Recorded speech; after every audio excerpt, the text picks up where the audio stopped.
This happened to me about 5 years ago, and even now, just thinking about it gives me chills. At the time, I was renting a small house in a quiet neighborhood. It wasn't anything fancy, but it was cozy, affordable, and had a certain charm to it. The only thing I wasn't a fan of was the crawl space under the house. The access door to it was in the laundry room, a square wooden hatch flush with the floor. It was locked from the outside, and since I never had any reason to open it, I tried not to think about it. To me, it was just a dark, dusty spot for pipes and cobwebs, classic creepy crawl space stuff. One evening, I came home late after a long, stressful day at work. All I wanted to do was shower and collapse into bed. But as soon as I stepped inside, I noticed something odd. The light in the laundry room was on. I was almost certain I'd turned it off that morning, but I brushed it off as me being scatterbrained and switched it off again. Later that night, around 2 a.m., I woke up to a faint noise. At first, I thought it was the wind, but as I lay there, listening, I realized the sound was coming from the laundry room. It was soft, rhythmic, and unmistakably deliberate. A gentle thumping. My chest tightened. Part of me wanted to stay in bed and pretend I hadn't heard it, but my curiosity, and maybe a little adrenaline, got the better of me. I grabbed my phone for light and tiptoed to the laundry room, my heart pounding in my chest. When I opened the door, the sound stopped. Everything was quiet again. But then I saw it. The hatch to the crawl space was slightly ajar. My stomach dropped. I knew for a fact that the hatch had been locked. It always was. There was no way I could have accidentally opened it. I stood there, frozen, my mind racing through every possible explanation. Trying to stay calm, I told myself it could have been an animal that somehow got in. That seemed plausible, right? I shut the hatch tightly and, to be extra sure, placed a heavy box of detergent on top of it before retreating back to bed. The next morning, I called my landlord. I explained what had happened and asked if there had been any pest issues with the house. He seemed genuinely surprised and told me no one had ever reported anything like that before. Still, he said he'd send someone over to check it out. That night, I double-checked the hatch before going to bed. I put the detergent box back on top of it, and for good measure, I placed a chair over the hatch. Feeling a bit more secure, I went to sleep, hoping the previous night's scare was just my imagination running wild. But then, at around 3 a.m., I woke up to the sound of my bedroom door creaking open. I froze. My bedroom door doesn't creak unless it's pushed slowly, and I knew I had closed it before bed. My body went rigid as I strained to listen, barely daring to breathe. Then, I heard them. Soft, deliberate footsteps shuffling into the room. My phone was on the nightstand, just out of reach. I couldn't move. The footsteps stopped right next to my bed. The air felt heavier, and I could sense someone standing there. I could hear their breathing, quiet but unmistakable, in the dark. Summoning every ounce of courage I could muster, I lunged for my phone, grabbed it, and flicked on the flashlight. I swung the beam toward the sound. There he was. A man, crouched low to the floor, staring up at me with wide, unblinking eyes. His face was pale and gaunt, almost sickly, and he looked as startled as I was. For a second, neither of us moved. Then I screamed. Bolting out of bed, I ran out of the house and straight to my neighbors. I pounded on their door until they answered. Panic in my voice, as I begged them to call the police. They let me in, and I stood there shaking as I tried to process what had just happened. When the police arrived, they found the man still inside the house. He was hiding in the crawl space. Inside, they discovered a small mattress, food wrappers, and an assortment of random items he had taken from my home. The lock on the hatch had been tampered with, and from the state of his setup, it looked like he'd been living under my house for at least a few days, possibly longer. But the worst part came when the officers told me what else they found. They showed me a notebook he had been keeping. It was filled with detailed notes about me. When I left for work, when I came home, even what I wore on specific days. Every aspect of my routine had been documented. There was also a section labeled plans, but when I asked what it said, the officers refused to tell me. Their silence chilled me to my core.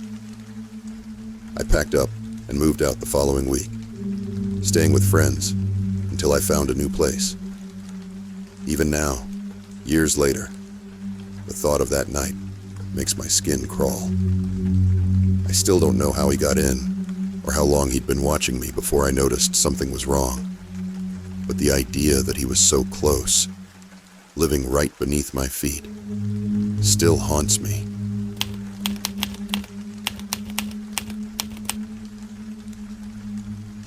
A few years ago, I had an experience that still sends chills down my spine.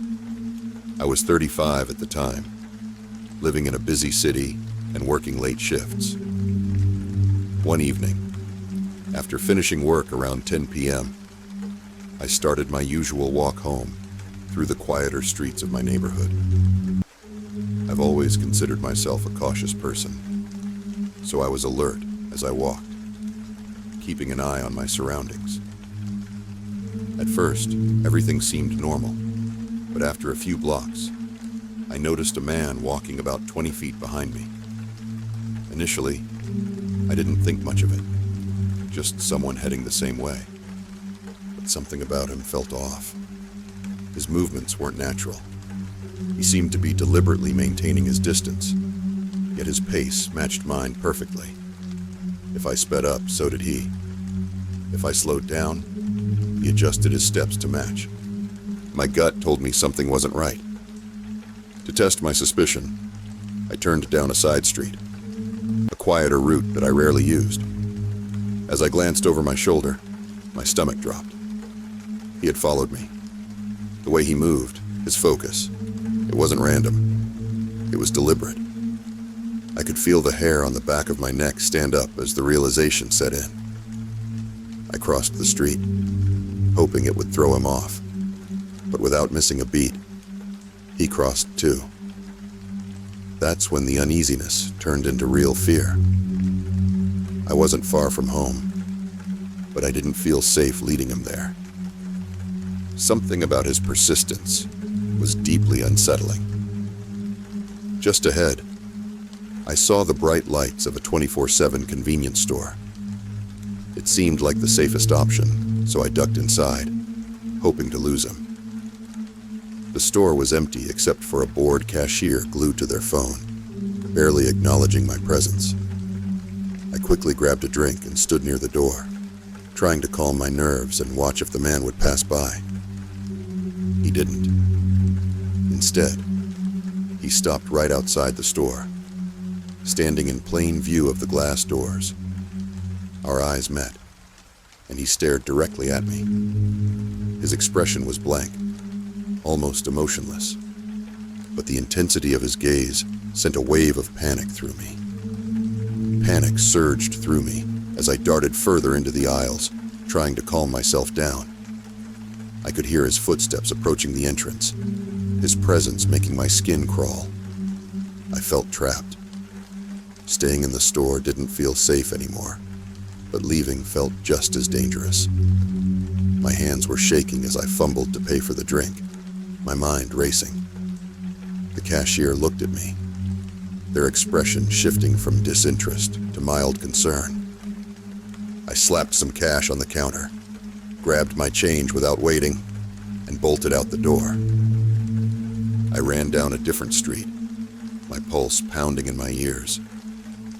I didn't dare look back for a while, forcing myself to focus on moving as quickly as I could. Slowly, I began to feel like I might have lost him. My breathing steadied, and I allowed myself to believe the worst was over. But as I turned the corner to my street, my stomach dropped. He was there, standing at the far end of the block, motionless, staring at me. It was as if he'd known where I was heading all along, and had simply waited for me to get there. My relief evaporated, replaced by cold dread. His figure under the dim streetlights looked like a shadow out of a nightmare. I froze, torn between going back the way I came or heading straight to my apartment. I debated calling the police, but the rational part of my brain hesitated. He hasn't done anything illegal, I thought. Just followed me. That's not a crime. But the way he had tracked me, his persistence, it felt deliberate. Too deliberate. I took a deep breath, checked both ways, and made a beeline for my apartment building, my legs moving faster than I thought possible. I didn't look back until I was inside, the door locked securely behind me. Once in my apartment, I leaned against the door, catching my breath and trying to shake the terror out of my system. But I couldn't relax. I checked the locks twice, then 3 times, and eventually found myself staring out the window, scanning the street below for any sign of him. He was gone, but the unease stayed with me, gnawing at the edges of my mind. I didn't see him again after that night, but the memory of his blank stare and calculated movements lingered. For weeks, I couldn't shake the feeling of being watched, and I never walked home alone at night again. Even now, I sometimes catch myself looking over my shoulder when I'm out late. I still wonder if I was overreacting, if it was just some strange coincidence. But deep down, I know it wasn't. The way he followed me, the way he stood waiting at the end of my street, it felt deliberate. And that's the part that still makes my skin crawl.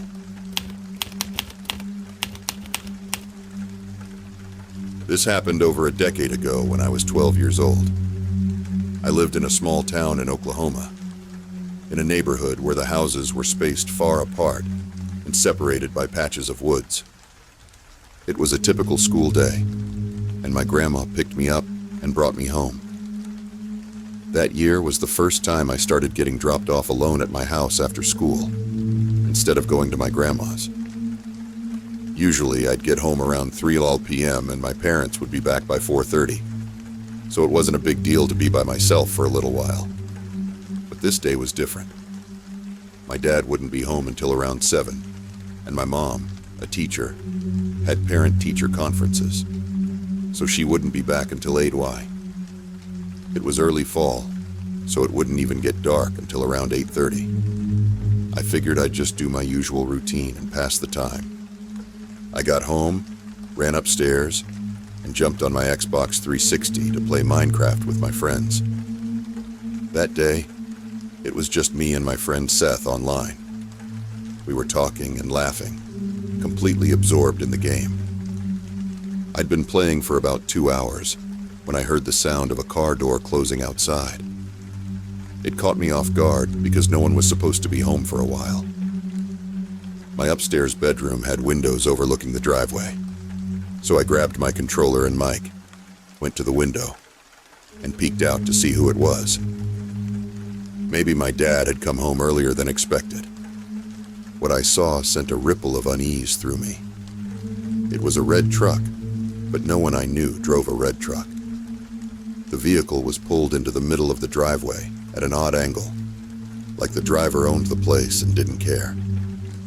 A man got out, wearing a hat, a big camouflage hoodie, and jeans. It was September in Oklahoma. Definitely not the kind of weather for such heavy clothing. By the time I got a good look, he was already walking up the pathway to my front door, almost out of sight. I thought, maybe he's one of my dad's friends, or maybe Dad hired someone to do work around the house. But that didn't make sense. My dad always told me if someone was coming over. A few moments later, I heard a knock at the door, then another. Curious and uneasy, I moved to another window that gave me a better view of the walkway leading to the door. I saw the man walking back down the path. My heart settled a bit. Maybe he was leaving. I switched back to the windows overlooking the driveway, still narrating everything to Seth through my mic. I told him the man was heading back to his truck, but instead of getting into the truck, the man walked past it and went straight to the side door of the garage. That's when my heart sank. I told Seth. He just tried to open the garage door. I felt a cold wave of fear. It was broad daylight, around 5 p.m., and this guy was trying to get into my house. Thankfully, the garage side door was locked. Sometimes we forgot to lock it, but not that day. After trying the garage door, the man started walking toward the back patio. My stomach dropped. I quickly set down my headset and quietly ran downstairs to see what he was doing. I positioned myself behind a wall where I couldn't be seen from the back door or the living room windows. I held my breath, listening intently. I heard him jiggle the handle of the back door. Then there was a loud thud, like he had dropped something heavy, maybe a brick or a tool, on the ground. My heart raced like never before. Fear coursed through me, and all I wanted was to call someone. My parents, my grandma, anyone. But I didn't have a cell phone yet, and the only phone in the house was in the kitchen. To get there, I'd have to cross the living room, where he could easily see me through the windows. I stayed frozen for what felt like forever. Then, after the thud, everything went quiet. I cautiously peeked around the corner. He was gone. I bolted back upstairs, grabbed my headset, and told Seth in a panic that the guy had tried to open the back door. As I was explaining, I heard another car door shut. This time, when I looked out the window, I saw him getting into his truck. Relief mixed with lingering fear as I watched him sit in the driver's seat, not leaving right away. That's when I noticed the truck bed. The only items in it were a crowbar and a shovel. My fear spiked again. What was he planning to do with those? He sat there for what felt like an eternity, his truck idling in the driveway. Seth, still on the mic, told me to grab my iPod and try to take a picture of his license plate. I tried, but the way he had parked made it impossible to see the plate. Then, finally, he reversed out of the driveway and drove down the road.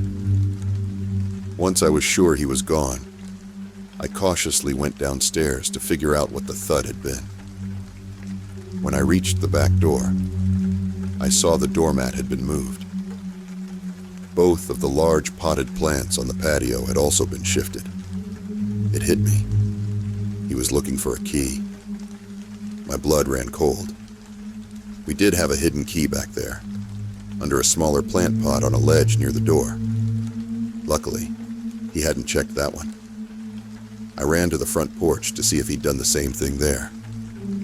Sure enough, the pots on the front porch looked like they'd been moved too. The realization hit me hard. If he had found that key, or if he'd decided to just break in, I don't know what I would have done.